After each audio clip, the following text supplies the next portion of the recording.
We're now joined by Wits University international relations analyst Patrick Kadima. Mr. Kadima, thank you so much for your time this afternoon. So yesterday, Israeli war cabinet meeting yielded no results. What in your view are we likely to see come out of these discussions? Of course, we know that, those discussions are ongoing, this afternoon. I mean, on the one hand, it is widely expected that Israel will retaliate against Iran, but on the other, its allies, including the US, of course, have called for restraint. Yeah, good afternoon and good afternoon to your viewers.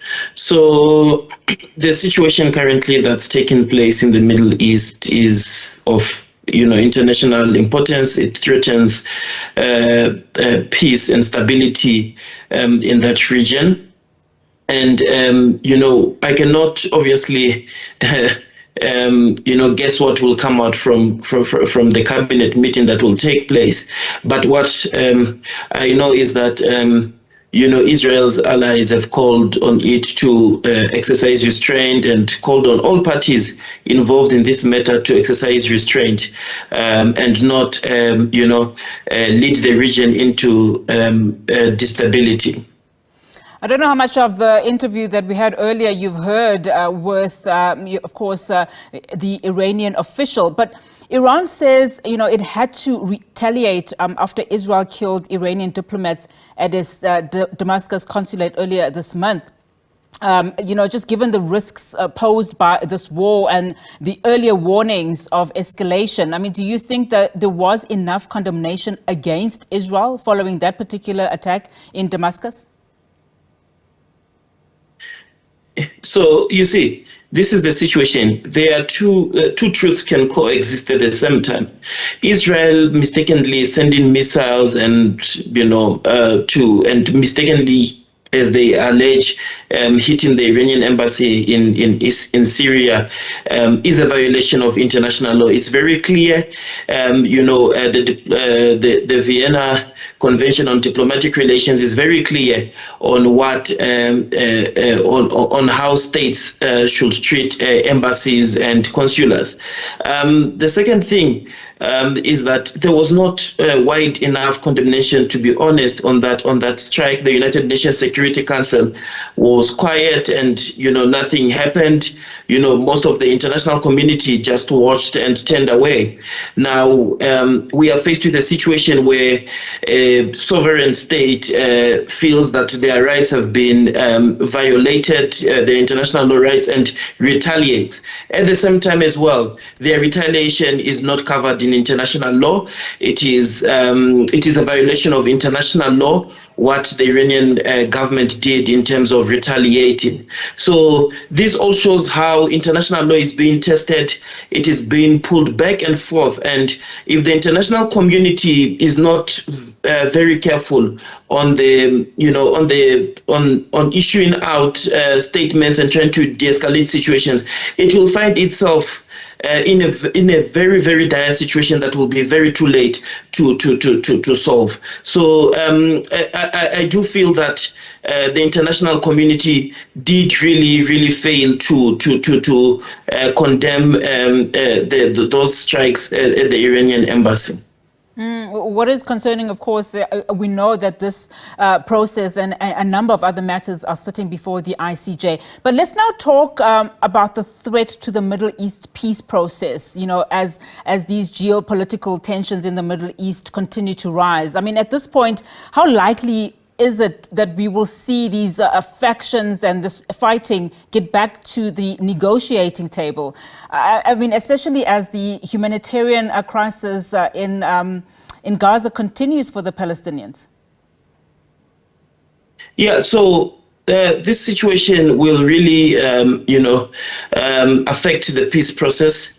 It will really, affect how the Middle East views its, how parties in the Middle East view this conflict. There is so much going on, and the tensions, in that region needs to be, solved in a proper manner. The international community needs to leave behind its views on who they support. There are certain states who come out and say, for example, that we will defend, for example, Israel and so on and so forth if its security is threatened and so on and so forth. This does not advance peace. It does not advance peace. What it does, it brings about tensions in the region, and we have seen what the permanent mission to the United Nations, the Iranian permanent mission to the United Nations, has tweeted over the past few days, saying that if Israel responds, it will respond as well, and therefore this does not solve anything. And what is needed is that the United Nations Security Council, needs to come to the party and try to solve the issue. It needs to find an amicable way of trying to de-escalate the issue. We have seen countries like China calling on all parties to de-escalate and not taking any sides and trying to find an amicable way in terms of de-escalating the issue there. So those type of things, allows for one to be able to call all parties to the table and try to see what can be solved. The other issue is, for example, we have seen the G7. The G7 has been quiet. Only recently now when these missiles, Iran retaliated, they had to come in and try to call for an urgent meeting and release a statement and so on and so forth.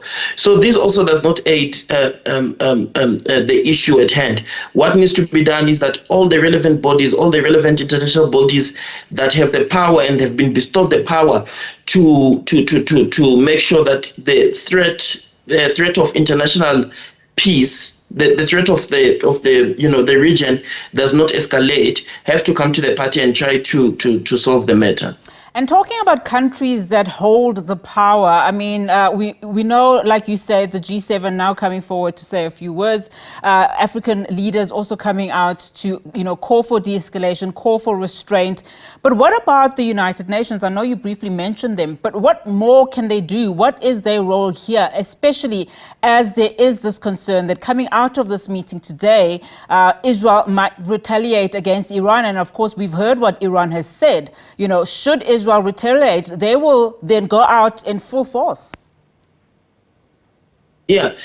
So look, the United Nations, I've always had the opinion that for it to be effective, it has to face reforms, particularly the United Nations Security Council. You will not have some countries with veto powers who are going to be able to stop a resolution from passing on, if it affects their allies, So, for example, the United Nations Security Council the member states that are involved, they need to be honest with themselves and look at this situation as not from a neutral perspective and not from a perspective that such a country is their ally and such a country is not their ally.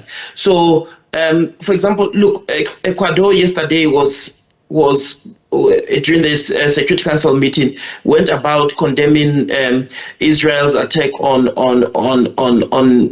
the Iranian embassy, but itself, just a few days back, or a week back, it ended up raiding the Mexican embassy and hitting its diplomats and so on and so forth. You see, so there is certain hypocrisy between these countries that are in the United Nations Security Council, and if at all reforms are not found, then it will be very, very difficult for the United Nations Security Council to be able to enforce peace and security. At this point in time now, the question is, as the UN failed to find lasting peace in many conflicts, including in the Middle East, currently. So we saw the United Nations Secretary General addressing the UN, saying we cannot afford more conflicts in the world. There's already a lot of conflicts, and if we do not de-escalate this situation, it will be dire, and it will be very unforgivable to those member states of the United Nations Security Council if they do not de-escalate the current tensions now.